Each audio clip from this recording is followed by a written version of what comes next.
Hi, this is Brother Barnes, and I wanted to add a due dates feed into my navigation button in my City Lab add-on.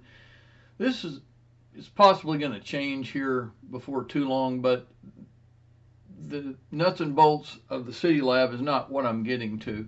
I wanted to know where is the feed. And I thought at first it would be in pages, and it's not. But the feed for my due dates is actually in syllabus in the left navigation bar in Canvas.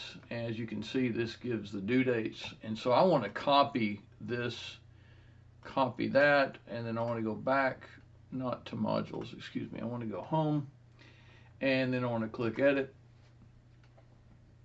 And I want to left click on course calendar, link options, and I just want to delete what was already in here, and I want to right click and paste the syllabus page. Let's save it, and let's click and see if it did what we wanted. Absolutely marvelous. Simply marvelous, darling.